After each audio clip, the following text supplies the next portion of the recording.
দোয়াত কলম মার্কার সমর্থনে, দিদারুল কবির রতনের সমর্থনে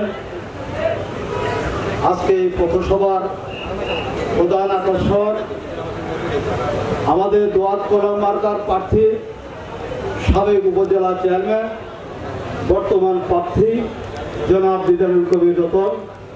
আমাদের মাঝে আরেক প্রার্থী আছে ভাইস চেয়ারম্যান টিউবওয়েল মার্কা।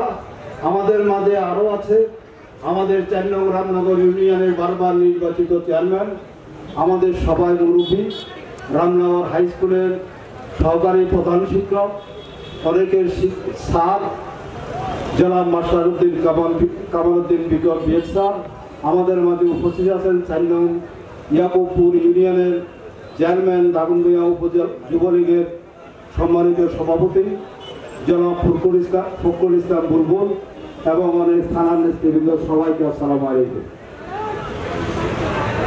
দিদারুল কবির রতনের বেলায় অনেকে অনেক কথা বলেছেন, আমি ওইদিকে যাব না। আমি একটা কথা বলেই আমার আলোচনা শেষ করব।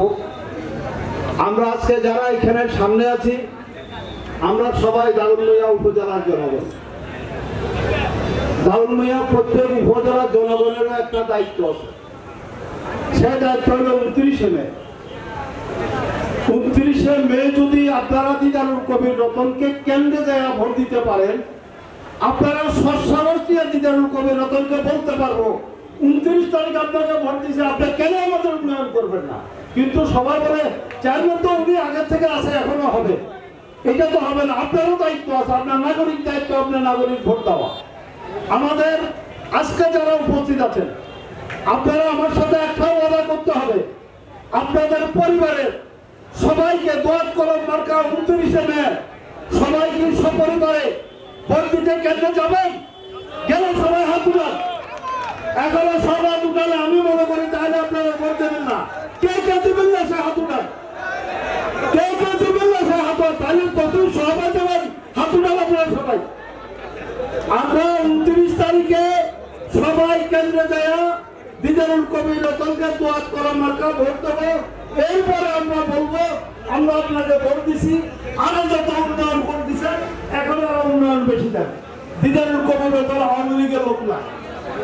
দিদারুল কবির রতন দাগনভূঞা উপজেলার সর্বস্তরের লোক। ওনার অফিসে গেলে আমরা শুধু আওয়ামী লীগ জানি, আমরা দেখি সর্বস্তরের জনগণ ওনার কাছে আছে। কেউ ওনার কাছে থেকে কোনো সুবিধা পান নাই এমন একটা লোক ওইখানে বলতে পারবেন না। কেউ মোবাইলে ফোনে পাচ্ছেন, কেউ কথা পাচ্ছেন, কেউ আর্থিক পাচ্ছেন, কেউ রাস্তাঘাট পাচ্ছেন, একজন এক লাইনে পাচ্ছেন। আল্লাহ ওনাকে, আমি আরো মনে করি ওনাকে আরো দীর্ঘায়ু দেয়। ওনার যতদিন আল্লাহ নেক হয়ে দান করে, আমাদের যে স্বপ্ন ছিল আমরা যেন 2028 সালে ওনাকে এই সংসদ, জাতীয় মহৎ সংসদে পাঠাতে পারি। আমরা সবাই 29শে মে সবাই দলবল নির্বিশেষে আমাদের সপরিবার দিদারুল কবির রতনকে ভোট দেব। আমরা আজকে যে নির্বাচন, বিএনপিতে কোনো প্রার্থী নাই, তো তাহলে আমরা মনে করব এটা সর্বদলীয় প্রার্থী।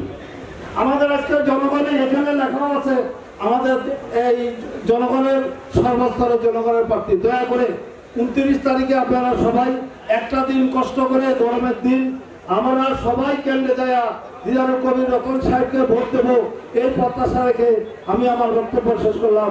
জয় বাংলা, জয় বঙ্গবন্ধু।